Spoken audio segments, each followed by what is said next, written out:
यदि आप भी बिहार बोर्ड से मैट्रिक परीक्षा 2023 में शामिल होने वाले तो आपके लिए वीडियो काफ़ी महत्वपूर्ण होगा, क्योंकि आज के इस वीडियो में मैं विज्ञान के 48 MBBI मॉडल पेपर आधारित क्वेश्चन बताऊंगा, इसलिए ये वीडियो काफ़ी महत्वपूर्ण है। सो प्लीज़ आप सभी इस वीडियो को ध्यान से देखेंगे। नए बच्चे हैं तो चैनल को सब्सक्राइब करके बेल आइकन कॉल पर क्लिक कर लीजिए, क्योंकि चैनल पर अभी 10th की तैयारी बहुत ही जोरों शोर से कराई जा रही। तो आइए बिना देरी के हुए क्लास को स्टार्ट करते हैं। पहले प्रश्न से पहला प्रश्न कर रहा है 100 वाट से 200 विभवांतर के विद्युत बल्ब के तनु का प्रतिरोध क्या होगा। देखिएगा प्रश्न समझिएगा। सबसे पहले प्रश्न कर रहा है 100 वाट से 200 विभवांतर के विद्युत बल्ब के तनु का प्रतिरोध क्या होगा। विद्युत बल्ब के तनु का प्रतिरोध क्या होगा, 900 ओम होगा या 484 ओम होगा या 220 ओम होगा या 100 ओम होगा। तो पहले नंबर प्रश्न का करेक्ट आंसर क्या हो जाएगा, तो पहले नंबर प्रश्न का करेक्ट आंसर हो जाएगा 484 ओम होगा। क्या होगा, 484 ओम होगा। ये मुख्यतः घर का बिजली वाले बल्ब रहता है। ठीक है, दूसरा नंबर प्रश्न देखिए करा इंद्रधनुष में कितने रंग है। इंद्रधनुष में कितने रंग है, 3, 7, 6 या 5 है। तो इंद्रधनुष में टोटल रंगों की संख्या कितनी होती है, तो 7 होता है। तो इसलिए इसका करेक्ट आंसर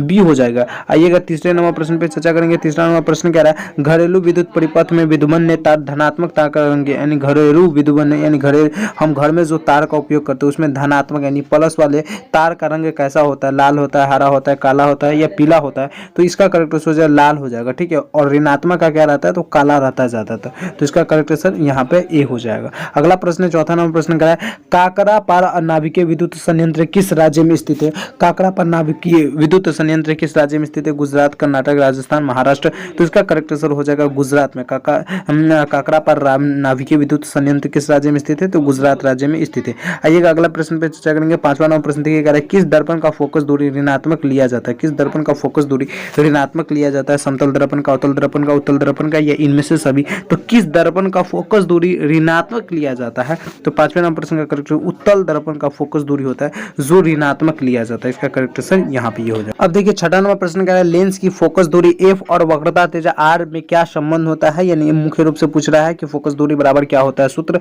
तो फोकस दूरी बराबर सूत्र होता है क्या, एफ बराबर r/2। क्या होता है, एफ बराबर r/2 होता है। एफ बराबर r/2 होता है। वही पूछ दे आर बराबर क्या होगा, तो 2f हो जाएगा। क्या हो जाएगा, 2f हो जाएगा, क्योंकि गुना हो जाएगा। तो इस प्रकार से इस सूत्र को निकाल सकते हैं। अगला देखिएगा सातवां नंबर प्रश्न कर रहा है निम्न में से किस माध्यम का अपवर्तनांक अधिक होता है, हवा का होता है, जल का होता है, शीशा का होता है या हीरा का होता है। तो निम्न में से किस माध्यम का अपवर्तनांक सबसे अधिक होता है, तो अपवर्तनांक अगर सबसे अधिक पूछे तो हीरा का होता है। कितना होता है, तो 2.42 होता है। अगला देखिएगा 8 नंबर प्रश्न कर रहा है सामान्य दृष्टि के लिए सुस्पष्ट दृश्य की अल्पमत दूरी कितनी होती है। सामान्य दृष्टि के लिए सुस्पष्ट दूरी को अल्पमत दूरी पूछे, यानी न्यूनतम दूरी कहिए इस प्रकार से कि कितना होता है, तो 25 सेंटीमीटर होता है। कितना होता है, तो 25 सेंटीमीटर होता है। ठीक है, अगर यहीं पर पूछता है सामान्य दृष्टि के लिए सुस्पष्ट दृष्टि की अधिकतम दूरी कितनी होती है, तो अनंत होता है। क्या होता है, अनंत होता है, याद रखेंगे। अगले प्रश्न पे चर्चा करेंगे आप सभी के साथ। 9वां नंबर प्रश्न देखिए। 9वां नंबर प्रश्न कह रहा है कि श्वेत प्रकाश का कौन सा रंग वर्ण किसी प्रिज्म से गुजरने के पश्चात सबसे कम होता है, यानी श्वेत प्रकाश का कौन सा ऐसा वर्ण है यानी रंग है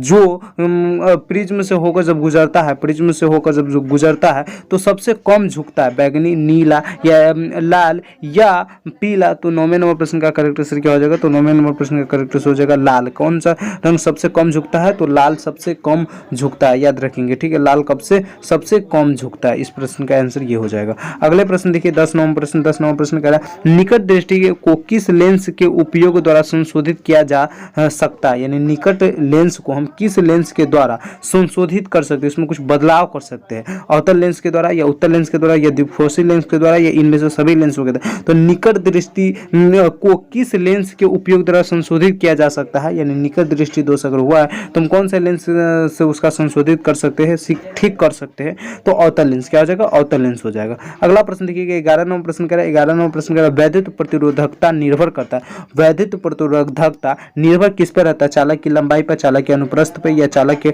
पदार्थ की प्रकृति पर या इनमें से सभी। तो वैद्युत प्रतिरोधकता किस पर निर्भर रहती है, तो इसका करेक्ट आंसर डी हो जाएगा। चालक की लंबाई पर भी निर्भर रहता है, साथ में चालक की अनुप्रस्थ पर भी निर्भर रहता है, साथ में चालक के पदार्थ की प्रकृति पर भी निर्भर रहता है। इसीलिए इसका करेक्ट आंसर क्या हो जाएगा, तो डी हो जाएगा। करेक्ट आंसर डी हो जाएगा। आइएगा 12 नंबर प्रश्न देखिए। 12 नंबर प्रश्न कर रहा है विद्युत शक्ति का ऐसा मात्रक क्या है। विद्युत वाट होता है, वाट घंटा होता है, यूनिट होता है या ओम होता है। कहते हैं विद्युत शक्ति का ऐसा मात्रक क्या होता है, तो 12 नंबर प्रश्न का आपका करेक्ट आंसर क्या हो जाएगा, विद्युत शक्ति का ऐसा मात्रक वाट होता है। क्या होता है, वाट होता है। ठीक है, अगला प्रश्न 13 नंबर प्रश्न कह रहा है एक यूनिट विद्युत ऊर्जा का मान कितना होता है। एक यूनिट विद्युत ऊर्जा का मान क्या होता है, यानी एक यूनिट अगर होता है तो उसका विद्युत ऊर्जा का मान कितना हो जाएगा। 3.6 गुने 10 पावर 3 जूल, या 3.6 गुने 10 पावर 4 जूल, या 3.6 गुने 10 पावर 5 जूल, या 3.6 गुने 10 पावर 6 जूल होता है। यानी एक यूनिट विद्युत ऊर्जा का मान कितना होता है। एक यूनिट पूछ रहा है, ठीक है, एक यूनिट पूछ रहा है। इस प्रकार से पूछ देगा कभी कभी कि 10 यूनिट बराबर क्या होगा, यानी इस प्रकार से पूछ सकता है। तो आपको इतना गुना करना पड़ेगा, गुना कर देंगे 10 से तो निकल जाएगा, ठीक है। तो यहाँ पे 13 नंबर प्रश्न का सबसे पहले करेक्ट आंसर हो जाएगा 3.6 गुने 10 पावर 6 जूल। क्या होता है, 3.6 गुने 10 पावर 6 जूल एक यूनिट विद्युत ऊर्जा का मान होता है। क्या होता है, विद्युत ऊर्जा का मान होता है। यही पूछे 10 का, तो यहाँ पे 10 से गुना करेंगे, उसके बाद निकल जाएगा। इस प्रकार से आपको निकालना पड़ेगा, ठीक है। अगला देखिए 14 नंबर प्रश्न कह रहा है निम्न में से कौन सा कथन सत्य नहीं है। विद्युत जनित्र वैद्युत चुंबकीय प्रेरण का कार्य करता है। विद्युत मोटर विद्युत ऊर्जा को यांत्रिक ऊर्जा में बदलता है। चुंबकीय बल रेखाएं परस्पर नहीं काटती है। हरे विद्युत रोधन वाला तार प्राय विद्युमन्य तार होता है। देखिए कारण निम्नलिखित में से कौन सा कथन सत्य नहीं है। कथन सत्य नहीं है यहाँ पे पूछ रहा है, तो सबसे पहले इसको देखिए करा विद्युत जनित्र विद्युत चुंबकीय प्रेरण का कार्य करता है। एकदम सही है कि विद्युत जनित्र क्या होता है, विद्युत चुंबकीय प्रेरण का कार्य करता है। बहुत अच्छा। विद्युत मोटर विद्युत ऊर्जा को यांत्रिक ऊर्जा में बदलता है, यह भी आप लोगों को पढ़ना रहता है। हाँ, यह भी सही है। चुंबकीय बल रेखाएं परस्पर नहीं काटती, चुंबकीय बल के जो रेखाएं होते हैं वो परस्पर नहीं काटता, यह भी सही है। लेकिन यहाँ पे करा हरे विद्युत रोधन वाला तार प्राय विद्युमन्य तार होता है। जी नहीं, गलत बात है, ये गलत हो जाएगा। तो इसलिए इसका करेक्ट आंसर क्या हो जाएगा, तो डी हो जाएगा। अगला क्वेश्चन देखेंगे आप सभी से, तो देखिए 15 नंबर प्रश्न पूछा। 15 नंबर प्रश्न क्या कह रहा है, 15 नंबर प्रश्न कह रहा है कि फ्लेमिंग के, देखिएगा फ्लेमिंग के वामहस्त नियम में बायां हाथ का मध्यमा संकेत करती है। चालक का आरोपित विद्युत बल्ब की दिशा, जी नहीं, गलत बात। चुंबकीय क्षेत्र की दिशा, जी नहीं, गलत बात। कर चालक के प्रभावित विद्युत धारा की दिशा, हाँ तो ये सही हो जाएगा। क्या हो जाएगा, चालक में प्रभावित विद्युत धारा की दिशा, यानी किस समय किधर विद्युत धारा बह रहा है उसको यह पता करता है फ्लेमिंग के वाम हस्त के बाएं हाथ के नियम, ठीक है। तो इसका करेक्ट आंसर सी हो जाएगा। अगला 16 नंबर प्रश्न है। 16 नंबर प्रश्न कह रहा है चुंबक के भीतरी चुंबकीय क्षेत्र रेखाएं की दिशा क्या होती है। उत्तर ध्रुव से दक्षिण ध्रुव की हो रही थी, या दक्षिण ध्रुव की से उत्तर ध्रुव की होती है, या चुंबकीय क्षेत्र रेखाएं दिशा निश्चित नहीं है, या इनमें से कोई नहीं। कह रहा चुंबक के भीतर चुंबकीय क्षेत्र रेखाएं की दिशा कैसी होती है, तो दक्षिण से उत्तर ध्रुव की ओर होती है। क्या होता है, दक्षिण से उत्तर ध्रुव की ओर होती है। इसका करेक्ट आंसर हमारा बी हो जाएगा। अगला प्रश्न देखेंगे आप सभी से, प्रश्न पूछ रहा है। प्रश्न क्या पूछ रहा है, नाभिकीय ऊर्जा का स्रोत निम्न में से कौन सा है। नाभिकीय ऊर्जा का स्रोत निम्न में से कौन, या नाभिकीय ऊर्जा का स्रोत, नाभिकीय ऊर्जा प्राप्त किससे होता है, यूरेनियम से, सोडियम से, कार्बन से, या इनमें से सभी। तो 17 नंबर प्रश्न का करेक्ट आंसर क्या हो जाएगा, यूरेनियम। नाभिकीय ऊर्जा का स्रोत है यूरेनियम। क्या है, यूरेनियम करेक्ट आंसर हो जाएगा। अगला है 18 नंबर प्रश्न। 18 नंबर प्रश्न पूछ रहा है जिप्सम का रासायनिक सूत्र क्या है। जिप्सम का रासायनिक सूत्र क्या है, NaHO3 × H2O, या CaSO4 × 2H2O, या CaSO4 × 1/4 H2O, या NaCl। तो NaCl तो आपको मालूम है नमक का होता है, लेकिन यहाँ पे जिप्सम का पूछ रहा है, तो जिप्सम का क्या हो जाएगा, बी हो जाएगा, CaSO4 × 2H2O। क्या हो जाएगा,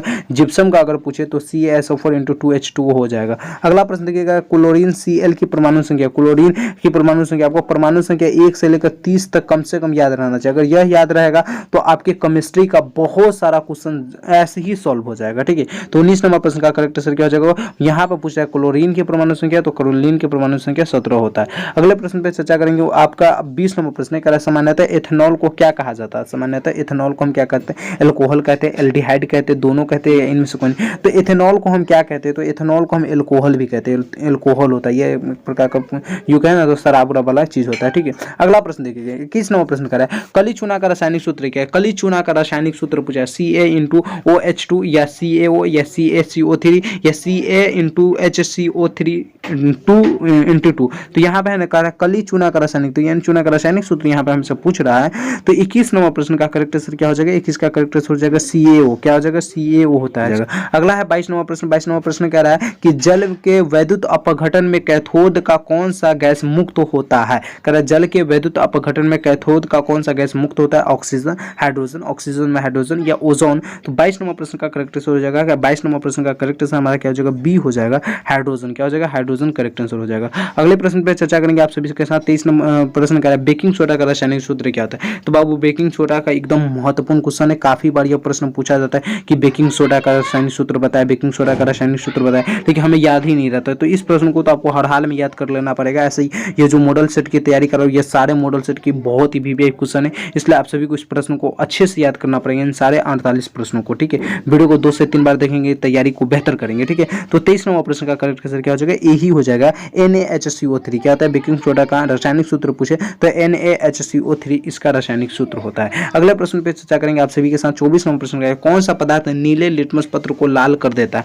कौन सा ऐसा पदार्थ है जो नीले लिटमस पत्र को लाल कर देता है? अम्ल करता है या क्षार करता है या लवण करता है या इनमें से कोई नहीं? तो कोई भी अगर नीला पदार्थ है उसे अगर लिटमस पत्र उसे लाल में कन्वर्ट कर देता है तो वह कौन हो सकता है? तो वो हो सकता है अम्ल हो सकता है। कौन हो सकता है? अम्ल हो सकता है। इसलिए इसका करेक्ट आंसर ए हो जाएगा।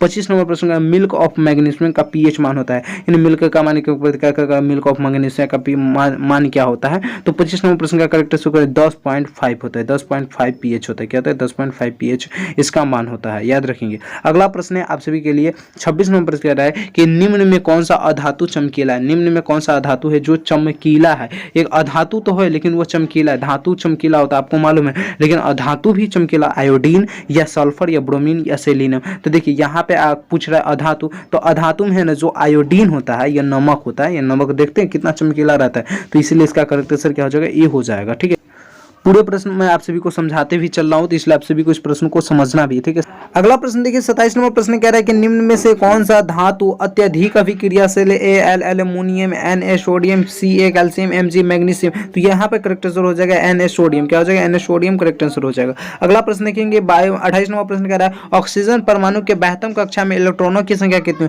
ऑक्सीजन परमाणु के 72 कक्षा में इलेक्ट्रॉनों की संख्या कितनी होती है? 2, 6, 3 या 4? तो ऑक्सीजन परमाणु के 72 कक्षा में अगर इलेक्ट्रॉनों की संख्या पूछे तो 28 नंबर प्रश्न का आपका करेक्ट आंसर क्या हो जाएगा? बी हो जाएगा। 6 होता है। क्या होता है? कितना होता है? तो ऑक्सीजन परमाणु की 72 कक्षा में इलेक्ट्रॉनों की संख्या 6 होता है। अगला 29 नंबर प्रश्न देखिए। 29 नंबर प्रश्न कह रहा है ब्यूटेनॉन एक कार्बनिक यौगिक है जिसका प्रत्यात्मक समूह है कार्बोक्सिलिक अम्ल या एल्डिहाइड अम्ल या कीटोन या अल्कोहल। तो 29 नंबर प्रश्न का आपका करेक्ट आंसर क्या हो जाएगा? तो 29 का करेक्ट आंसर आपका सी हो जाएगा। क्या हो जाएगा? सी हो जाएगा, कीटोन। ब्यूटेनॉन एक कार्बनिक यौगिक है जिसका प्रत्यात्मक समूह अगर पूछे तो क्या हो जाएगा? कीटोन हो जाएगा। अगले प्रश्न पे चर्चा करेंगे आप सभी के लिए। 30 नंबर प्रश्न कर रहा है नाइट्रोजन के 2 परमाणुओं के बीच कितने आबंध बने होते हैं? एक आबंध, द्विआबंध, त्रिआबंध या इनमें से कोई नहीं? नाइट्रोजन के 2 परमाणुओं के बीच कितने आबंध बने होते हैं? तो 30 नंबर प्रश्न का करेक्ट आंसर त्रिआबंध बने होते हैं। कितना आबंध बने होते हैं? तो त्रिआबंध बने होते हैं। अगला प्रश्न कर रहा है 31 नंबर प्रश्न कर रहा है एल्कीन का सामान्य सूत्र क्या है? एल्कीन का सामान्य सूत्र पूछे। देखिए इसमें से एल्कीन, एल्काइन, ये वाले में से एक न एक प्रश्न हर एक साल बोर्ड एग्जाम में पूछा जाता है। ठीक है, तो एल्कीन का अगर सामान्य सूत्र पूछे आप सभी से क्या होता है? तो 31 नंबर प्रश्न का करेक्ट आंसर हो जाएगा CnH2n। क्या होता है? CnH2n, यह एल्कीन का सामान्य सूत्र हो जाता है। अगला प्रश्न देखेंगे आप सभी से पूछ रहा है 32 नंबर प्रश्न। 32 नंबर प्रश्न ने क्या करा? आधुनिक आवर्त सारणी में आवर्तों की संख्या कितनी? आधुनिक आवर्त सारणी में आवर्तों की संख्या पूछे तो 7 हो जाएगा, वर्गों की संख्या पूछे तो 18। ठीक है, इसका करेक्ट आंसर यहाँ पे ए हो जाएगा। अगले प्रश्न पे चर्चा करेंगे 33 नंबर प्रश्न कह रहा है। 33 नंबर प्रश्न क्या करा? समूह में नीचे से ऊपर जाने पर परमाणु आकार में क्या परिवर्तन होता है? 32 नंबर प्रश्न में कह रहा है समूह में ऊपर से नीचे जाने में परमाणु आकार में क्या परमाणु साइज बढ़ जाता है या परमाणु साइज घटता है या परमाणु साइज अपरिवर्तित रहता है या इनमें से कोई नहीं?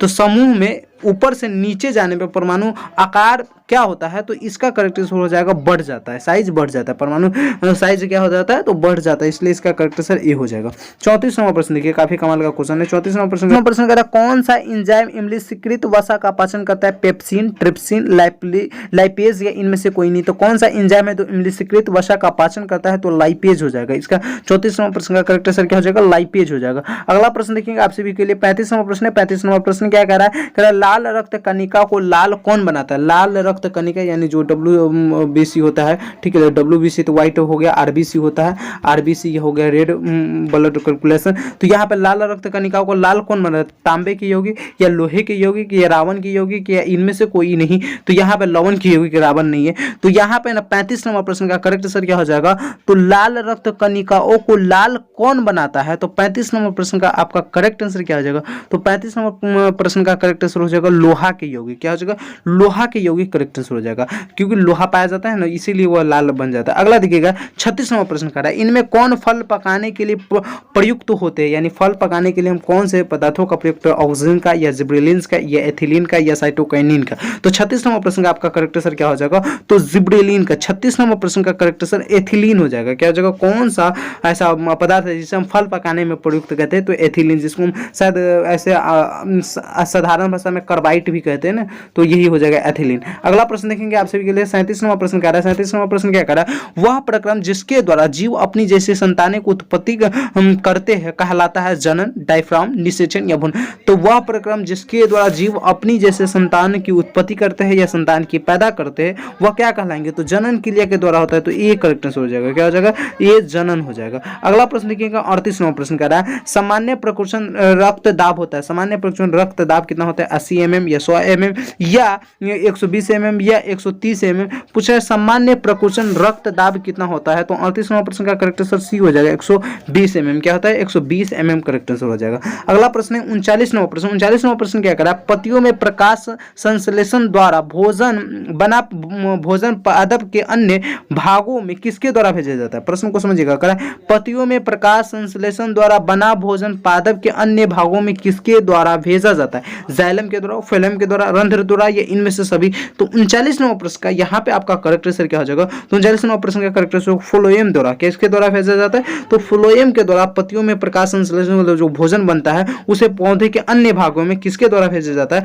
तो फ्लोएम के द्वारा भेजा जाता है। इनके द्वारा सब्जेक्टिव में क्वेश्चन बहुत बार पूछा जाता है कि जाइलम एवं फ्लोएम में अंतर स्पष्ट करें, 3 लाइन में इसका आंसर देना रहता है और काफी इजी प्रश्न होता है। इस प्रश्न को आप सभी को हमेशा याद करके रखना पड़ेगा, ठीक है। अगला प्रश्न पे चर्चा करेंगे। 40वां प्रश्न कह रहा है कि उन पौधों का नाम बताएं जो कलम द्वारा कायिक प्रबंधन को प्रदर्शित करता है। उन पौधों का नाम बताएं जो कलम द्वारा कायिक प्रबंधन को प्रदर्शित करता है, गेहूं, गुलाब, धान, इनमें से सभी। तो 40वां प्रश्न का करेक्ट आंसर क्या हो जाएगा, तो 40 का करेक्ट आंसर यहाँ पे आपका बी हो जाएगा, गुलाब। उन पौधों का नाम बताएं जो कलम द्वारा कायिक प्रबंधन को प्रदर्शित करता है, वो पौधा कौन होता है, तो गुलाब होता है। 41वां प्रश्न क्या कह रहा है, कालाजार बीमारी किस रोगजनक के कारण होता है। कालाजार बीमारी जो होता है, बुखार एक प्रकार का होता है, कालाजार बुखार हम कहते हैं, बीमारी किस रोगजनक के कारण होता है, प्लाज्मोडियम के द्वारा या लिस्मेनिया के द्वारा या अमीबा के द्वारा, या इनमें से कोई नहीं। तो इसका कारण होता है लिस्मेनिया। क्या होता है, लिस्मेनिया होता है। तो करेक्ट आंसर यहाँ पे बी हो जाएगा। अगला प्रश्न पे चर्चा करेंगे आप सभी के लिए 42वां प्रश्न। 42वां प्रश्न देखिए करा है कि निम्न में से कौन सा द्विलिंगी पुष्प है, निम्न में से कौन सा जिसमें द्विलिंग पाया जाता है, यानी एक लिंगी अलग होता है, एक लिंगी पपीता हो जाएगा, ठीक है। 42वां कर रहा है द्विलिंगी, द्विलिंगी कर रहा है तो गुलाब हो जाएगा, सॉरी बी हो जाएगा, लौकी पुष्प होता है, कौन हो जाएगा, तो 42वां प्रश्न का करेक्ट आंसर नहीं गुलाब हो जाएगा। गुलाब जो होता है इसमें कैसा यानी लिंग पाया जाता है, तो द्विलिंगी लिंग पाया जाता है। पपीता पुष्प हो गया, ये कैसा एक लिंगी है, लौकी क्या है, तो एक लिंगी है, ठीक है। अगला प्रश्न पे चर्चा करते हैं। 43वां प्रश्न कर रहा है, मानव में घ्राणग्राही स्थित होता है, मानव में घ्राणग्राही स्थित होता है, यानी सुनने की क्षमता कहाँ पे स्थित रहता है, आंखों में, कानों में, यानी नाकों में, या इनमें से सभी में। तो 43वां प्रश्न का करेक्ट आंसर क्या हो जाएगा, तो मानव में घ्राणग्राही स्थित होता है, यानी कुछ ना कुछ जरूर सुनने की या कुछ करने की वो जो रहता है ना भनक पता चल जाए, तो वो आंख से भी होता है, नाक से भी होता है, कानों से, सबसे ज्यादा कान से होता है, लेकिन यहाँ पे करेक्ट आंसर क्या हो जाएगा, तो डी हो जाएगा। अगले प्रश्न पे चर्चा करेंगे आप सभी के लिए। 44वां प्रश्न करा है कि हमारे शरीर की सभी इच्छित क्रियाएं नियंत्रित होती है प्रमस्तिष्क में, मेडुला में, या पोन्स में, या अनुमस्तिष्क में। तो 44वां प्रश्न का करेक्ट आंसर क्या हो जाएगा, तो हमारे शरीर के सभी इच्छित क्रियाएं नियंत्रित होती है तो अनुमस्तिष्क में। 45वां प्रश्न करा है, जंतुओं में वृद्धि हार्मोन स्रावित होता है, जंतुओं में वृद्धि हार्मोन कैसे स्रावित होता है, पीयूष ग्रंथि में होता है, या अपटूर ग्रंथि में होता है, या अधिवृक्क में होता है, या इनमें से कोई नहीं। तो 45वां प्रश्न का करेक्ट आंसर हो जाएगा, जंतुओं में वृद्धि हार्मोन स्रावित होता है पीयूष ग्रंथि में, क्या पीयूष ग्रंथि में होता है। अगला प्रश्न देखेंगे 46वां प्रश्न क्या है, 46वां प्रश्न क्या है, आनुवंशिकता का सिद्धांत किसने प्रतिपादित किया था, या आनुवंशिकता का पिता किसे कहा जाता है, ऐसे भी यह प्रश्न को पूछा जाता है। तो 46वां प्रश्न का करेक्ट आंसर क्या हो जाएगा, तो 46 का करेक्ट आंसर मेंडल, क्या हो जाएगा, मेंडल करेक्ट आंसर हो जाएगा। अगला देखिए 47वां प्रश्न है, कह रहा है स्त्रियों का लिंग गुणसूत्र होता है, स्त्रियों में लिंग गुणसूत्र होता है, तो स्त्रियों में जो लिंग गुणसूत्र पाया जाता है वह केवल और केवल XX पाया जाता है, ठीक है, याद रखेंगे XX। यही पूछिए कि पुरुषों में लिंग गुणसूत्र होता है तो XY होता है, ठीक है। और ये जब बच्चा पैदा करने की बात आता है तो अगर स्त्री का X और पुरुष का Y मिल गया तो क्या पैदा होगा, तो लड़का पैदा होगा। वहीं पे अगर स्त्री का X और लड़के के X मिल गया तो यहाँ पे लड़की पैदा होगा, ठीक है। इस प्रकार से ये रहा। रहता है। अगला देखिए 48 नंबर और लास्ट प्रश्न है इस मॉडल सेट का, कह रहा है कि निम्न में से कौन जैव निम्नकणिक कचरा है, प्लास्टिक, थर्मोकोल, पॉलीथीन या टिश्यू पेपर। तो 48 नंबर प्रश्न का करेक्ट आंसर हो जाएगा निम्न में से कौन जैव निम्नकणिक कचरा है, तो टिश्यू पेपर करेक्ट आंसर हो जाएगा। ठीक है, तो इस प्रकार से मैंने इस मॉडल सेट में 48 MBBI प्रश्न पे चर्चा किया। यह प्रश्न काफी महत्वपूर्ण था। आप सभी को क्या करना है, इस वीडियो को 2 से 3 बार देखना है और अपनी तैयारी को बेहतर करना है। वीडियो अच्छा लगा तो चैनल को सब्सक्राइब करेंगे, लाइक करेंगे वीडियो को।